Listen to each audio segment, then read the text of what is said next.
Everybody, we show up in the party, flyer than everybody. We show up in the party, flyer than everybody. We show up in the party, flyer than everybody. What's going on, everybody? It's your boy Carbon, and today I want to talk about some blackout tips and tricks, but not just any tips and tricks, ones with a little bit more advancement to it. You know what I mean? For those pro tips, not just those normal tips, but ones that I think that help me make me a better player, can help you guys make you a better player as well. Now, there's definitely some things I want to get into. I kind of just have a list here of the most awesome tips that I think can help me get like the best kills, the best wins. And I'm going to start off with trip mines. Now, everyone knows I am a trip mine master. I love my trip mines, and there's many tips that go along with trip mines. And the first one is that only 4 trip mines can be active at a time. So always remember that. Of course, you can carry more than 4, but only 4 can remain active at any given time. And when you're placing trip mines, and something I notice a lot of people do is they just put a trip mine on one side of the road, like on the road, and then they just put a trip mine on the other side of the, of the road, and they're very visible to anybody that's trying to pay attention. But the best thing you could do is hide trip mines. All right. Try to put them on the sides of the road, but off the road. Try to hide them within the grass. Just on the edge of each side of the grass of the road. Just place them just there. If you're putting them on a bridge, try to put them up on the post, and maybe try to hide them from, a direction that you think that people are going to be mostly driving from, because there are choke points. And you always want to place your trip mines at choke points, such as bridges, or areas on roads that are right on the edge of the circle that people are going to be coming to the safe zone from that direction. You can place trip mines in certain spots that you think is going to, attract the most attention. Now, another thing with trip mines that I don't think a lot of people realize is that I've seen some people put trip mines in front of vehicles, hoping that somebody will get on a vehicle, drive straight forward and into the mine. But not a lot of people know that you can just put a trip mine on a vehicle that has nobody in it, and it won't blow up until someone gets inside the vehicle. So it's basically like a ticking time bomb. So if you put one on the back of an ATV or in the driver's seat of a truck, or in an ARAV, a lot of people who are in a hurry are going to, quickly get in these vehicles. They're not going to realize, and as soon as they get in, it's going to blow up. And it's amazing. I love doing it. And also with trip mines, vehicles, and basically you can bait vehicles. If you see somebody that's in an ATV and they're nearby and they don't see you, quickly place 2 trip mines in front of you, one to the left, one to the right, and start shooting at that person. You don't have to hit them, just get their attention. Get them to drive straight at you. Try not to shoot at them directly when they're driving straight at you, because this could deter them off path. If they think you're a really bad player and you just stand still, kind of moving just a little bit, they're going to drive straight at you. And right before they hit the trip mine, you jump out of the way, and they blow up, and that ATV and their dead body goes flying past you, and now you can freely loot that bag, because you just earned that kill, man. And it is the most satisfying of kills as well. It really is. And also, when it comes down to placing trip mines, try to place them in such a way that you're expecting to blow up vehicles, not people. You don't want to put trip mines in doorways. You don't want to put trip mines, in certain rooms, by windows. People hear trip mines. It gives away the position. It deters people from going, to where trip mines are. So try to use your trip mines in a way that people on vehicles are going to run into them, because they can't hear them. And if you're hiding them well enough, they can't see them. If they can't hear them and they can't see them, they're going to confidently drive straight through them, and yep, you get the kill. That's basically it for trip mines. I love trip mines. I think they are 100% the best equipment you can have within game, because you can also use them as if they are a grenade on a slingshot for people who are driving. If somebody's driving straight at you and you have a trip mine, just aim it directly at the driver, jump out of the way, and they're gonna die. It's great. Trip mines are the best asset you can have as far as equipment. Now let's talk about ATVs. ATVs are great, except when people have to park them because they feel like they have to get off their ATV in order to heal or reload or switch their gun. But you don't have to do that. You can drive an ATV to a top of a hill. You don't even do it to the top of a hill. It depends on how fast you are. The top of the hill will give you more time. When you're going down a hill, you can then switch seats. That's where you can heal. That is where you can change your equipment. That is where you can change your type of heals. That is where you can change the weapon you have. You can reload, and you can go right back into the driver's seat, and you can do all this while the vehicle is still moving. And you can do this in the ATV and the ARAV. You can also do it in the helicopter, but you have 5 seats to switch between. You have the pilot, and you have the 4 positions in the back. So if you do switch, and whatever you gotta do, you gotta quickly switch or cycle through all the seats and go back to the pilot seat. So if you are skilled, and it is definitely something that you can master, I would practice it. I really would. I think it is a fabulous way, and I did say fabulous, I think it is a fabulous way to stay moving, to hide from the campers and the snipers, and in case you do happen to park at a house and you run inside so you can heal. There's not somebody already like sitting in there, you know, camping, waiting for you. It is best to absolutely just stay mobile. Now with the ARAV, it's a little bit more fun because, and a little bit more difficult. If you're in solos, or if you're just driving a vehicle by yourself, you can switch to the passenger seat and you can heal up, you can reload, but then when you switch seats again, it's going to put you in the turret, and then you just got to switch seats one more time, put you back in the driver. So you only got to do it twice.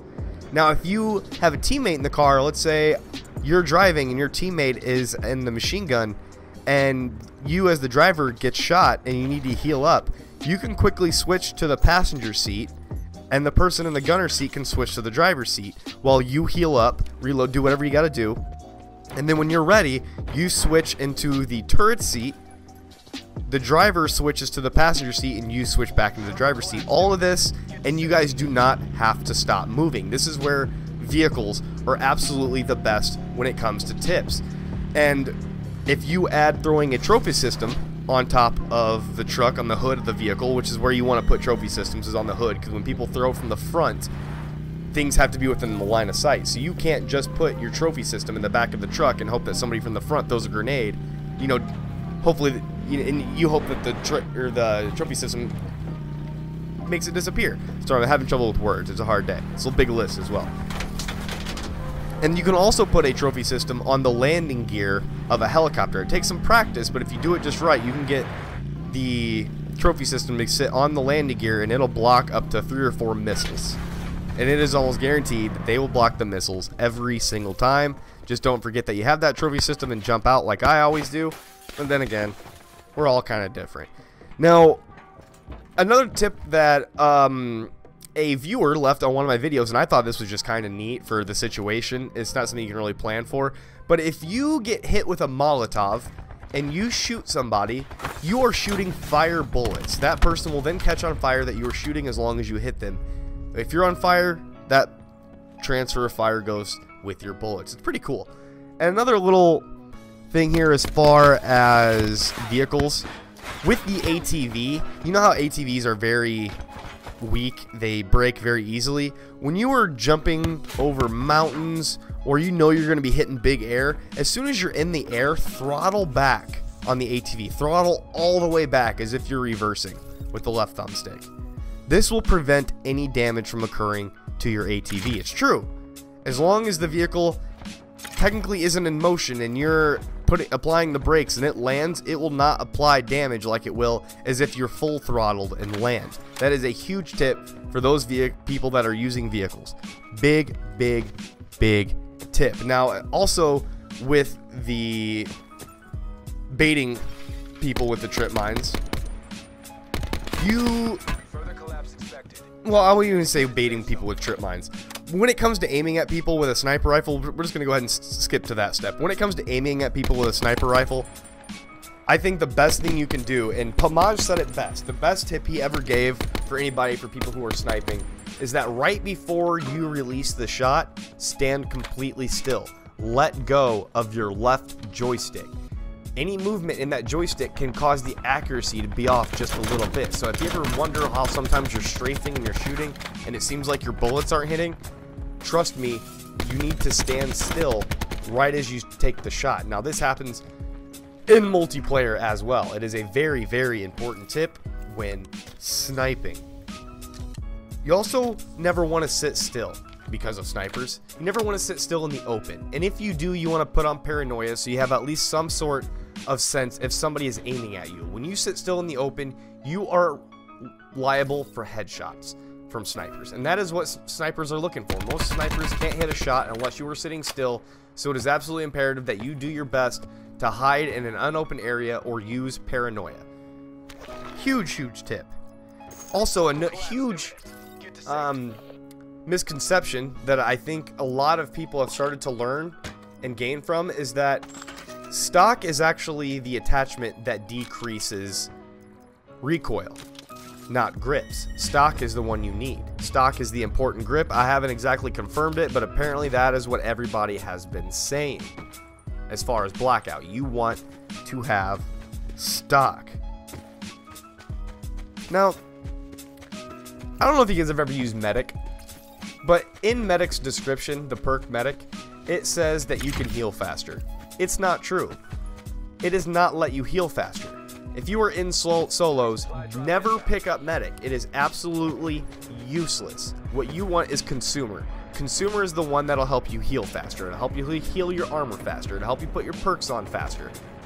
That is the one you need, not Medic. Never touch Medic in solos. Now, use Medic in duos and in squads, and make sure at least everybody has at least one of them, or dedicate one person that's going to be your, hey, you're going to be the guy that goes to heal people, because Medic helps you get up your teammates a lot faster when they go down, but it helps them get up with 125 health, or is it 100 health? I can't remember. Either way, you're not getting up at 25 or 50, you're getting up with almost full health, and that is absolutely imperative as far as team, you know, for your team. You want them to get up right away, not waste any more time healing. You want them to join the fight, because that is a huge thing when it comes to, you know, team, is that as soon as one of your teammates get shot, they want to heal before they keep engaging in the fight. They think that's the only way they're going to win the fight, and that is a huge mistake. You want to stay in the fight until you are absolutely almost dead or dead. The longer you apply pressure to the enemy, the better off you are, unless you can absolutely feel that you need to reset. Alright, now let's talk about clusters versus frag grenades. Frag grenades are amazing. Well, don't get me wrong, frag grenades are awesome, but you have to cook them, or it gives people time to run away. But that is also a great thing, because if you cook them and you learn the frag grenades just right, you will give zero time for your enemy to react. They can't do anything. And this comes with vehicles too. I don't know if you guys have watched a lot of my videos, but I am a frag monster. I call my frag grenades out every time. Kobe! Every single one. And I almost get 90% of them. I'm great. But clusters are also useful, not in the same sense for frags, not in the fact that you want to throw it somewhere and hope to get a kill. I find clusters to be the most useful as a way to hide noises in my footsteps. If I think there's an enemy around, I can throw a cluster grenade somewhere away from me, use the booms from the cluster to cover my footsteps, and I can use that time to rush the enemy because they can't hear me, therefore they think I'm not coming for them. Clusters are a great way to distract people. I love clusters for that reason, and I love frag grenades for Kobeing people. It is just fun. And here's another little tip for a lot of people trying to get Reznov, that 200 meter kill. You guys don't just need to get a sniper shot or a long shot, you know, from a weapon to get the award. You could also shoot a rocket at an ATV or any other vehicle at a long distance. If it gets a lock on and you fire and you get the kill, it is still counted as a distance kill. That's how some people have really long kills, and it doesn't make any sense. They're like, oh yeah, I got an 800 meter kill. That's why. It's because they have a rocket kill. It went very far and killed somebody. Very cool.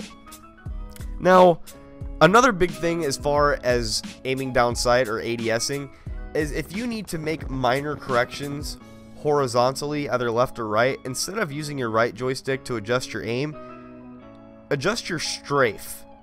So just kind of strafe left and strafe right for minor corrections. So if you're just off on your aim, and this is a big thing with snipers, that's how they make their tiny corrections pretty fast, is that they just strafe that little bit left or right and then stop their strafing to fire the shot accurately. And that's a pretty big tip. If you guys can get used to strafing for minor ADS corrections. It'll increase your accuracy, it'll increase your KD. It's a pretty big tip. Now this leads me to 4x scopes. It's great to have 4x scopes on ARs, but it's not great to have 4x scopes while you're using an automatic machine gun. If you have any sort of common sense within the game, you will have realized by now that tap firing with a 4x scope is absolutely your best way to go. Tap firing, I don't know why you would want to try anything else. Like, tap firing is absolutely the most fun. Like, it is the most accurate. If you do it well enough, you will be absolutely insane at the game, and people will start thinking you're hacking and have aimbot, which people do with me right now. Let's talk about reinforced.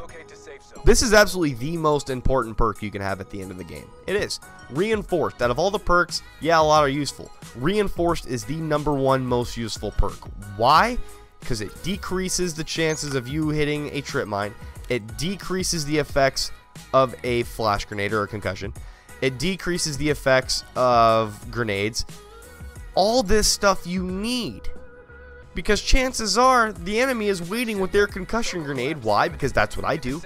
I'd rather use a concussion grenade, freeze my enemy in spot, and assure me that win, rather than get into a gunfight. But if I have reinforced on and they have that same plan, and they hit me with that concussion, they think I'm frozen and I'm not, now I'm in that power position.